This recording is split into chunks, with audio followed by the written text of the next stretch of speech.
तो गाइस, जैसा कि हम लोगों ने अब तक देखा कि कैसे आस्था को लोग बहुत ज्यादा परेशान और बुली किया करते थे क्योंकि आस्था के पास बिल्कुल भी मैजिक नहीं होता, लेकिन आस्था कभी भी गिव अप नहीं करता और बहुत ज्यादा मेहनत और ट्रेनिंग करता है। एंड एक दिन फाइनली उसकी मेहनत रंग लाती है जब उसको मिल जाती है उसकी 5 लीफ ग्रिमवॉर, जिसके अंदर एक डीमन होता है। एंड आस्था के अंदर भी एक मैजिकल पावर आ जाती है जो की होती है सामने वाले के मैजिक को खत्म कर देना। मतलब मेरे पास मैजिक नहीं तो तुम्हारे पास भी मैजिक नहीं। उसके बाद आस्था और उसका भाई यूनो दोनों एक मैजिक नाइट स्क्वाड ज्वाइन कर लेते हैं, जिसमें यूनो ज्वाइन करता है गोल्डन डॉन और आस्था ज्वाइन करता है ब्लैक बुल। एंड फिर आस्था अपने पहले मिशन पे जाता है। एंड पहले मिशन में ही उसके सामने एक बहुत ही खतरनाक आदमी आ जाता है जिसका नाम आइस होता है, लेकिन नोएल और मैग्मा की हेल्प से आस्था आइस को हरा देता है एंड एक पूरे के पूरे विलेज को बचा लेता है, जिसके लिए खुद विज़र्ड किंग उसकी तारीफ करते हैं एंड बोलते हैं कि वो जल्द ही उससे मिलेंगे। एंड आज आस्था के लिए एक बहुत ही स्पेशल डे होता है क्योंकि आज आस्था को उसकी पहली सैलरी मिलती है। इतने सारे पैसे, ये मेरी पूरी जिंदगी की सैलरी है क्या? ये तुम्हें ज्यादा लग रहे हैं आस्था? हाँ और नहीं तो क्या, इतने में मैं और मेरा पूरा चर्च साल भर खाना खाएं। कैप्टन, मैं आपको अपना सारा का सारा पैसा दूंगा, आप मुझसे लड़ाई करेंगे क्या?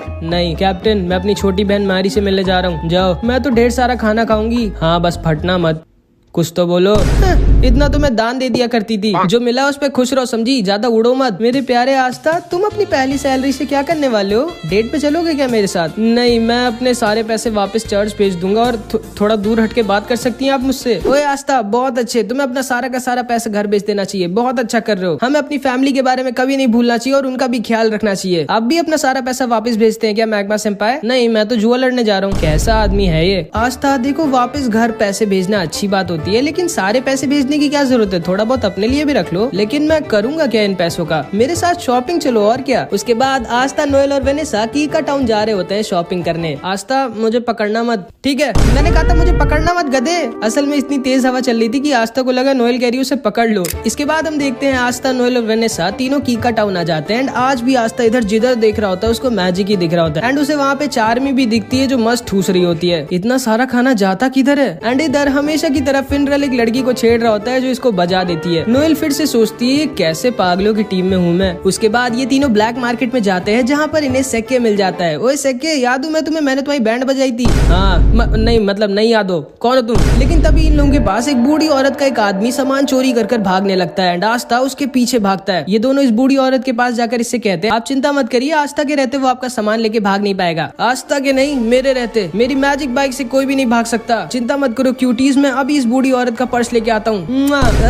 कौन लड़का है ये? एंड सेक्के भी उस चोर के पीछे अपनी बाइक से भागता है। इधर हम देखते हैं आस्था इस चोर का पीछा कर रहा होता है एंड ये चोर बोलता है, तुम कभी भी मुझे नहीं पकड़ सकते बच्चे, जब तक मैं अपने मैजिक क्लाउड पे हूँ। एंड तभी आस्था अपनी तलवार निकालकर इस चोर की क्लाउड की तरफ फेंक देता है एंड उसके मैजिक क्लाउड को बीच से काट देता है। एंड ये आदमी नीचे गिरने वाला होता है, नीचे से सेक्के उसको अपनी बाइक से ठोक देता है। आस्था को सेक्के की बाइक बहुत कूल लगती है एंड सेक्के बोलता है, मैंने तुम्हें पकड़ लिया है चोर, अब तुम भाग नहीं सकते। लेकिन तभी ये चोर सेक्के के पैर पे एक पॉइजन वाला चाकू मार देता है एंड सेक्के वहीं पर गिर जाता है। सेक्के, तुम ठीक तो? हाँ आस्था, मेरे जाने का टाइम आ गया है, माफ करना, मैंने तुम्हें एंट्रेंस एग्जाम में धोखा दिया था। चुप रहे भाई, मैं कभी भी तुमसे गुस्सा नहीं था, तुम अभी भी मेरे दोस्त हो सेक्के। थैंक यू आस्था, लेकिन अब मुझे जाना होगा। क्या नाटक कर रहे हो, ये बस खुजली वाला पॉइजन है, लो अब ठीक हो जाओगे तुम। एंड इसके बाद सेक्के उस चोर को लेके अपने साथ वहाँ से चला जाता है। उसके बाद आस्था इस बूढ़ी औरत को उसका पर्स वापस कर देता है। अपना ध्यान रखिएगा दादी माँ। एंड आस्था, नोएल और वेनेसा इस बूढ़ी औरत को उसका सामान देकर वापस चले जाते हैं। एंड अभी ये बूढ़ी औरत अपना असली चेहरा दिखाती है, एक स्वॉर्ड जो कि सारे मैजिक को खत्म कर देती है। यामी की टीम में तो एक बहुत ही कमाल का मेंबर आया इस बार। एंड ये आदमी कोई और नहीं बल्कि असलियत में विज़र्ड किंग होता है। एंड इसने जैसा कहा होता है कि ये आस्था से मिलने आएगा, ये इसीलिए आस्था से मिलने आया होता है। सर आप फाइनली मिल गए मुझे, कहाँ हैं आप? अरे मैं तो बस ऐसे ही अपने किंगडम में घूम रहा हूँ मार्क्स, कम से कम बता कर तो जाया करिए सर, आप ऐसे नहीं गायब हो सकते, आप इस किंगडम के किंग है। ठीक है मार्क्स, मैं बस आ रहा हूँ वापस। लेकिन तभी विज़र्ड किंग को यूनो हवा में उड़ता हुआ दिख जाता है। मार्क्स, मुझे थोड़ा सा और टाइम चाहिए। ठीक है सर, जल्दी वापस आइएगा। एंड विज़र्ड किंग यूनो की तरफ निकल जाते हैं। इधर हम देखते हैं यूनो, क्लॉस और उसकी एक टीममेट मिमोसा को मिशन मिला होता है सलीम का बॉडीगार्ड बनने का, जिसको यूनो ने एंट्रेंस एग्जाम में हराया था। हमेशा की तरह क्लॉस यूनो को देखकर मुंह बना रहा होता है। तभी सलीम कहता है, वैसे यूनो मानना तो पड़ेगा, तुम भले ही एक नोबल फैमिली के नहीं हो, लेकिन तुम फिर भी बहुत ज्यादा स्ट्रॉन्ग हो और तुम्हारे पास एक 4 लीफ ग्रिमवॉर भी है। मे बी शायद तुम सच में फ्यूचर में विज़र्ड किंग बन जाओगे। फिर मैं अपने बच्चों से कहूंगा, मैंने बचपन में विज़र्ड किंग के साथ लड़ाई की थी एंड वो एक दिन के लिए मेरा बॉडीगार्ड भी बने थे। वैसे तुम्हें कोई दिक्कत तो नहीं है ना मेरा बॉडीगार्ड बनने में? असल में मेरी जान के पीछे कुछ बहुत ही ज्यादा स्ट्रॉन्ग लोग पड़े हैं, इसीलिए मैंने तुम्हें एज अ बॉडीगार्ड चुना था। नहीं नहीं कोई दिक्कत नहीं है, बस दोबारा मुझे अपना बॉडीगार्ड मत चुनना। तभी मिमोसा बोलती है, क्लॉस सेनपाई वो बादल थोड़े से अजीब नहीं है? हाँ मैं ऊपर देख कर आता हूँ। नहीं यूनो अकेले मत जाना, ये मेरा ऑर्डर है। लेकिन यूनो इसकी बात कभी सुनता ही नहीं है एंड यूनो ऊपर उन बादलों को देखने के लिए निकल जाता है, लेकिन तभी उसके ऊपर कुछ मैजिशियंस अटैक कर देते हैं। यूनो नीचे गिर जाता है, लेकिन तभी वो अपने विंड ईगल मैजिक से उन सबको हरा देता है एंड वो सब वहाँ से भाग जाते हैं। सलीम यूनो के पास आता है और उसे थैंक यू बोलता है उसको बचाने के लिए। उसके बाद वो उससे कहता है चलो ना यूनो तुम्हारे विलेज चलते हैं जहाँ पर तुम रहते थे, मुझे देखना है कि तुम्हारे जैसा स्ट्रॉन्ग लड़का कहाँ पर पला बड़ा हुआ है। पर सर ये हमारे मिशन में नहीं और फालतू में आपको अपना टाइम वेस्ट क्यों करना है? नहीं नहीं क्लॉस मेरे पास बहुत टाइम है, चलो हम लोग चलते हैं, मेरा मन है यूनो का होम टाउन देखने का। एंड फिर यूनो, क्लॉस, मिमोसा और सलीम यूनो के चर्च पे ऐसे ही घूमने आ जाते हैं एंड यूनो को देखकर सिस्टर लिली, फादर और सारे बच्चे बहुत खुश हो जाते हैं। आस्था नहीं आया क्या? नहीं वो बाद में आएगा कभी। इसके बाद ये सारे लोग यूनो के चर्च के अंदर बैठकर खाना खा रहे होते हैं एंड सिस्टर लिली बाहर जाती है वेल से सबके लिए पानी लेने, बट जब वो वापस आ रही होती है तभी उसको कुछ लोग किडनैप कर लेते हैं। यूनो को सिस्टर लिली के चिल्लाने की आवाज आती है एंड वो भागते हुए बाहर जाता है तो देखता है जिन लोगों ने यूनो पर पहले अटैक किया था वही सिस्टर लिली को किडनैप कर ले गए। सलीम बोलता है ये सब मेरी वजह से हुआ है, मुझे यहाँ आना ही नहीं चाहिए था, वो लोग मेरे पीछे पड़े थे एंड मेरी वजह से अब तुम्हारी फैमिली दिक्कत में है यूनो। ये दोनों यूनो का पैर पकड़कर रोने लगते हैं कि प्लीज सिस्टर लिली को बचा लो यूनो। एंड फादर भी तैयार हो जाते हैं सिस्टर लिली को बचाने जाने के लिए, लेकिन यूनो फादर से बोलता है नहीं आप यहीं पर रहिए और सबका ख्याल रखिए, मैं सिस्टर लिली को वापस लेकर आता हूँ। लेकिन तभी क्लॉस बोलता है नहीं तुम कहीं नहीं जाओगे यूनो, भूलो मत हमारा मिशन तुम्हारी सिस्टर लिली की नहीं बल्कि सलीम की प्रोटेक्शन करना है एंड यहाँ की लोकल पुलिस तुम्हारे सिस्टर लिली को बचा लेगी, चिंता मत करो। अब आओ बैठो मेरे साथ, हम लोग वापस जा रहे हैं। मैक्स बोलता है पागल हो क्या तुम, यूनो हमारी सिस्टर लिली को ऐसे ही छोड़ के नहीं जा सकता। क्लॉस बोलता है ये मेरा ऑर्डर है यूनो, जल्दी आके बैठो हम जा रहे हैं यहाँ से। लेकिन यूनो तो स्टार्टिंग से इसकी बात नहीं सुनता एंड यूनो इसको इग्नोर कर वहाँ से निकल जाता है सिस्टर लिली को बचाने। यूनो के सामने 3 स्ट्रॉन्ग मैजिशियंस आते हैं एंड यूनो आसानी से इन सबको हरा देता है, लेकिन चौथे वाले ने सिस्टर लिली को एज अ हॉस्टेज लिया होता है एंड इसीलिए यूनो इसके ऊपर अटैक नहीं कर सकता था। ये यूनो से कहता है चुपचाप मेरे को अपनी ग्रिमवॉर दे दो बच्चे, अगर तुम अपनी सिस्टर लिली की सलामती चाहते हो। एंड यूनो के पास कोई भी ऑप्शन नहीं होता, वो सिस्टर लिली को बचाने के लिए अपनी ग्रिमवॉर इसको देने वाला होता है, लेकिन तभी चुपके से क्लॉस पीछे से अपने मैजिक से इस आदमी के ऊपर अटैक कर उसको बेहोश कर देता है। यूनो क्लॉस से कहता है आप यहाँ क्या कर रहे हो? कुछ नहीं, बस इतनी बेइज्जती करवाने के बाद भी बेशर्मों की तरह तुम्हारी मदद करने आया हूँ मैं, और क्या। आखिर तुम कभी मेरा ऑर्डर क्यों नहीं मानते हो यार? यूनो इससे पूछता है कि आखिर इन लोगों ने सिस्टर लिली को क्यों किडनैप किया, जिसपे क्लॉस बोलता है मुझे पहले से ही सलीम पे शक था, वो एक नोबल होने के बाद भी इतने छोटे से विलेज में आकर तुम्हारे चर्च पर खाना क्यों खाएगा। कहना क्या चाहते हो आप? यही कि ये सारे के सारे सलीम के पीछे नहीं पड़े बल्कि ये सब सलीम के आदमी हैं एंड ये सारे लोग सलीम के पीछे नहीं बल्कि तुम्हारे पीछे पड़े थे ताकि ये तुम्हारी ग्रिम वॉर तुमसे ले सके। एंड फिर मिमोसा अपने मैजिक से सलीम के मुंह से उसका सारा का सारा सच बाहर निकलवा लेती है। सलीम बोलता है ये सब मैंने यूनो से बदला लेने के लिए किया था, मैं उससे उसकी ग्रिम वॉर छीन लूंगा क्योंकि उसकी वजह से मैं एंट्रेंस एग्जाम में फेल हो गया था और इसीलिए मैंने यूनो को अपना गार्ड चुना था ताकि मैं उसके ऊपर अटैक करवाकर उसकी ग्रिम वॉर उससे छीन सकूं। मैं तुम्हें छोड़ूंगा नहीं यूनो।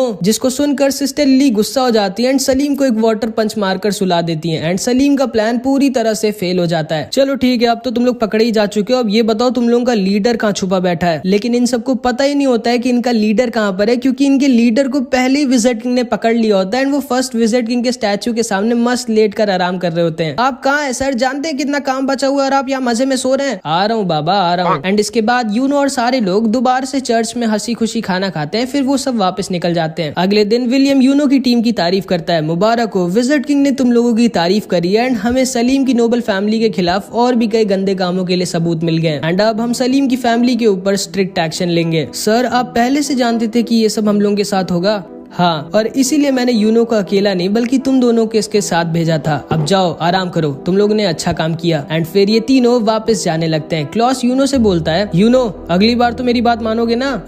हाँ मुझे पता है तुम झूठ बोल रहे हो, आखिर ऐसा क्यों करते हो तुम? एंड यूनो उसे इग्नोर कर रहा होता है जिसको सुनकर मिमोसा हंसने लगती है। एंड इधर हम देखते हैं मैग्मा दोबारा से जुए में सब कुछ हार जाता है, अपने कपड़े तक हार जाता है एंड चार्मी हमेशा की तरह ठूस रही होती है। एंड इधर दूसरी तरफ अचानक से एक बहुत बड़ा डंजन क्लोवर किंगडम और डायमंड किंगडम के बीच में ओपन हो जाता है। जिसको नहीं पता है मैं बता दूं, डंजन मतलब एक सीक्रेट टनल टाइप का होता है जिसके अंदर लोग खजाना यानी कि ट्रेजर छुपा कर रखते हैं एंड अंदर बहुत सारे ट्रैप्स भी होते हैं, इसलिए थोड़ा डेंजरस भी होता है। मार्क्स विजिट किंग से कहता है, सर मुझे आपको कुछ बताना है। मुझे पता है मार्क्स उस डंजन के बारे में और मुझे ये भी पता है कि हमें किसको उस मिशन पर भेजना चाहिए। एंड इसके बाद हम देखते हैं ये सारे के सारे ब्लैक बुल्स के मेंबर आस्था की चिड़िया का नाम डिसाइड कर रहे होते हैं। मैं इसका नाम रखता हूँ मैग्ना फायर। बिल्कुल नहीं, बहुत ही गंदा नाम है। इसका नाम होगा जॉन स्नो। नहीं, ये चिड़िया है, कोई राजा थोड़ी ना है। इसका नाम रख देते हैं दारू। दारू कैसा रहेगा? आखिर इसका नाम रखने की जरूरत क्या है? ये मेरे को दे दो ना, मुझे बहुत टेस्टी लग रही है। मैं पहले ही डिसाइड कर चुका हूँ इसका नाम क्या होगा। इसका नाम होगा रेड ब्लैक चिड़िया। एंड तभी आस्था की चिड़िया उसको मारने लगती है कि नहीं, ये नाम तो बिल्कुल नहीं रखना है मुझे। लेकिन फिर लक बोलता है क्यों ना हम लोग इसका नाम मैरो रख दें। एंड इस चिड़िया को भी ये नाम पसंद आता है एंड इस चिड़िया का नाम मैरो पड़ जाता है। तभी वहाँ पर फिनरल के साथ यामी आ जाता है और सारे लोग यामी को देखकर बहुत खुश हो जाते हैं। यामी सबको बताता है हमारे किंगडम में एक नया डंजन मिला है। क्या?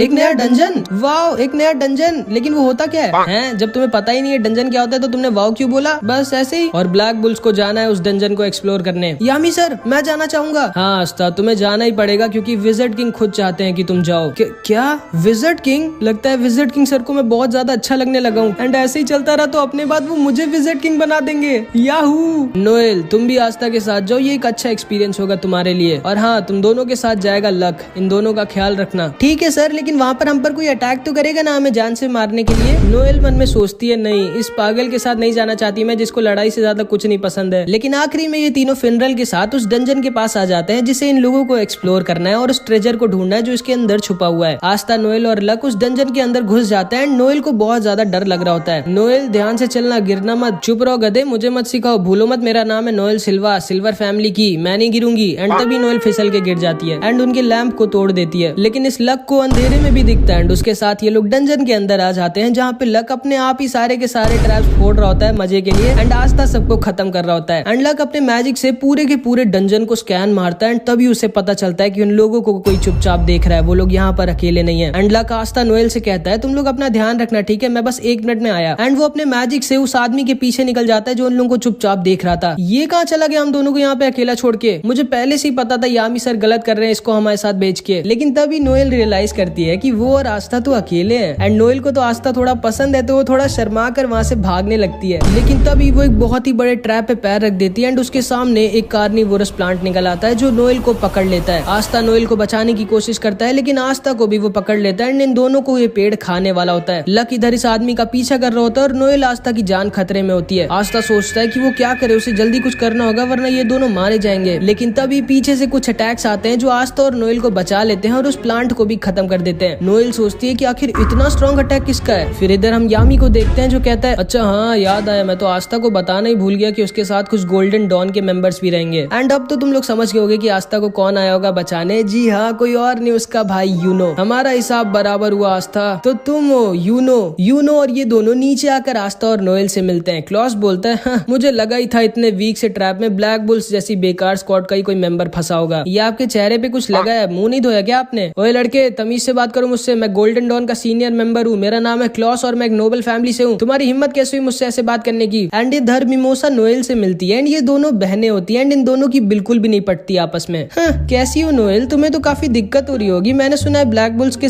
सारे मेंबर थोड़े पागल हैं। हाँ, मैं तो बिल्कुल ठीक हूँ, तुम कैसी हो? क्योंकि मैंने सुना है गोल्डन डॉन में सबके सब बहुत स्ट्रॉन्ग है और तुम तो सबके लिए एक बोझ बन गई होगी क्योंकि तुम इतनी वीक हो। नहीं, मेरा मैजिक तो बहुत इंपॉर्टेंट और यूजफुल है गोल्डन डॉन के लिए। विलियम सर ने खुद मुझसे कहा था। तुम्हारा क्या हाल है? निशाना ठीक हुआ तुम्हारा? हाँ, अब ठीक हो गया है। एंड ये दोनों ऐसे एक दूसरे को ताना मार रही होती है और आस्था और क्लॉस आपस में लड़ रहे होते हैं। अच्छा हाँ, याद आया, तुम्हारे साथ तो कोई एक और भी होना चाहिए था ना, कहाँ है वो? कहीं डर के भाग तो नहीं गया तुम लोगों को अकेला छोड़ के? जिसपे आस्था और नोएल कुछ नहीं बोल सकते थे क्योंकि उन्हें खुद ही नहीं पता है कि लक कहाँ पर गया है। एंड इधर लक इस आदमी का पीछा कर रहा होता है जो बहुत तेज भाग रहा होता है।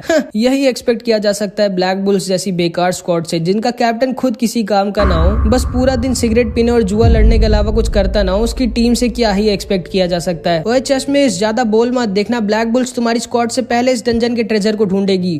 सपने में पहले अपने टीममेट को तो ढूंढ लो, उसके बाद ट्रेजर को ढूंढना। चलो यूनो और मिमोसा। एंड फिर यूनो, मिमोसा और क्लॉस निकल जाते हैं ट्रेजर को ढूंढने। आस्था नोएल से कहता है जल्दी चलो, हम हार नहीं सकते इन सबसे। एंड ये दोनों भी निकल जाते हैं ट्रेजर को ढूंढने, लेकिन इन लोगों को बाहर जाने का रास्ता ही नहीं मिल रहा होता है। तभी मैरो उड़ती है और इन लोगों को बता देती है लो ये रास्ता है, चलो निकलो यहाँ से। एंड ये दोनों भी वहाँ से निकल जाते हैं। इधर हम देखते हैं विजिट किंग को एक सोल्जर बताता है है कि डायमंड किंगडम ने भी कुछ मैजिक नाइट्स को डंजन को एक्सप्लोर करने के लिए भेजा है। लेकिन क्यों? जब वो डंजन क्लोवर किंगडम में खुला है तो डायमंड किंगडम के लोग क्यों आए? सर, हमें जल्दी से कुछ करना चाहिए। चिंता मत करो मार्क्स, मैंने कुछ बहुत ही ज्यादा स्ट्रॉन्ग लोगों को उस डंजन में भेजा है, सब ठीक होगा। एंड विज़र्ड किंग ने बिल्कुल सही कहा होता है, क्योंकि लक ने इधर अकेले ही सारे के सारे डायमंड किंगडम के मैजिक नाइट्स को हरा दिया होता है। एंड सिर्फ एक आदमी बचा होता है जिसका नाम लोटस होता है।